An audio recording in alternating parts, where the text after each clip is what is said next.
মুখ্যমন্ত্রী যথাযথ দায়িত্ব এবং ভূমিকা পালন করছেন এবং আমরাও সেই জায়গায় মনে করছি যে এই যেখানে যেখানে সন্দেহের অবকাশগুলো আসছে, যে ছেলেটির অডিও পাওয়া গেছে, সব অডিওই সবসময় সত্যি হয় তার কোনো মানে নেই।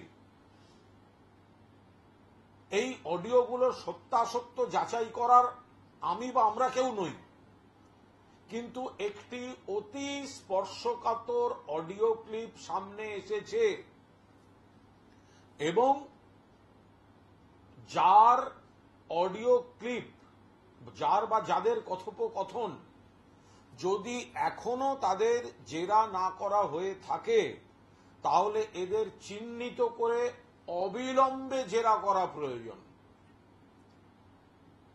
যার বা যাদের অডিও ক্লিপ একজন বলছেন, প্রশ্ন করছেন আরজিকরের ঘটনা নিয়ে, আর একজন উত্তর দিচ্ছেন এবং শুনলে বোঝা যাচ্ছে সেই যিনি উত্তর দিচ্ছেন তিনি এখনকার ওখানকার সব চরিত্রগুলোকে চেনেন।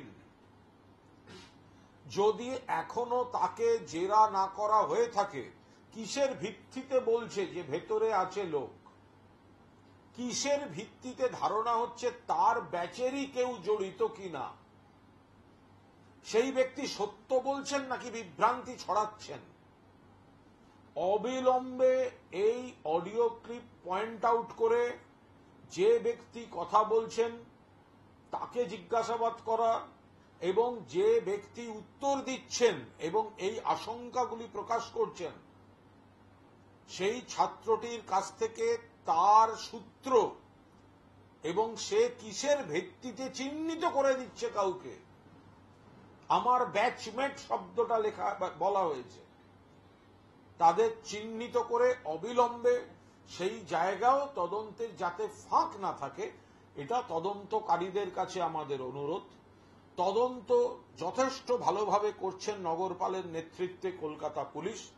তদন্ত যদি ভালোভাবে না হতো তাহলে কোনো অবস্থাতেই 24 ঘন্টার মধ্যে এই অ্যাকিউজড ধরা পড়া, তার গোটা ইতিহাস জেনে নেওয়া, এগুলো সম্ভব হতো না। আমি ডক্টর এবং জুনিয়র ডক্টরদের পূর্ণ সম্মান দিয়েও বলছি, একজন দেখলাম বলছেন তদন্ত এতদিনে কি হলো? ভাই, সব ব্যাপারটা কি রাজনীতি জড়ানো ঠিক? 24 ঘন্টার মধ্যে পুলিশ একজনকে ধরছে এবং যার এই ঘটনার সঙ্গে জড়িত থাকার প্রভূত সম্ভাবনা আছে। আর তো আপনারা বলছেন যে তদন্ত কেন এখনো সময় লাগছে? যে জায়গাটা সেটা কুকর্মের হয়েছে শুনলেই উদ্বেগজনক, হসপিটাল, কিন্তু সেই জায়গাটাতে যারা থাকেন, যাদের গতিবিধি, তারাও তদন্তে সহযোগিতা করুন। যে অডিও ক্লিপে যে ছেলেটি বলছে যে আমি নাম বলতে পারবো না, প্রভাবশালী, আমার ব্যাচমেট, ভেতরে লোক আছে, এগুলো পুলিশের কাছে স্টেটমেন্ট হয়ে যাচ্ছে না কেন? পুলিশের কাছে স্টেটমেন্ট হয়ে গেলে পুলিশের তদন্তের সুবিধা। আর যদি তা না করে শুধু সন্দেহের বাতাবরণ তৈরির জন্য, বিভ্রান্তি তৈরির জন্য, অন্যান্য মেডিকেল কলেজগুলোকে উত্তেজিত করার জন্য এই ধরনের কথাবার্তা যদি ছেড়ে দেওয়া হয়, তবে সেটাও থামানো দরকার। আর তার জন্য এই ছেলেটিকে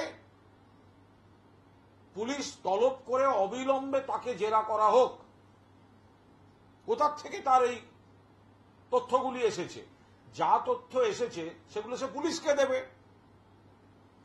সে চারপাশের লোককে ফোনে দিয়ে দিয়ে উত্তেজনা ছড়াবে কেন? ভুল ধারণা ছড়াবে কেন? যদি ঠিক হয় তাহলে তার তথ্যের ভিত্তিতে কালকে লক্ষ্য করে তদন্ত এগোতে পারে, তদন্তের অভিমুখে আরো চরিত্র আসতে পারে। কিন্তু যদি তার এই সংলাপ ভুল হয়, ভিত্তিহীন হয়, তাহলে এই নিয়ে বিভ্রান্তি ছড়ানোর অভিযোগ কার বিরুদ্ধে আসবে? তো এইগুলো তাদের দেখা উচিত। ফলে আমরা মনে করি মুখ্যমন্ত্রী যা বলেছেন তারপরে সমাজে বিচ্ছিন্নভাবে এই অপরাধের ঘটনা ঘটেছে, এর সঙ্গে রাজনীতির কোনো সম্পর্ক নেই।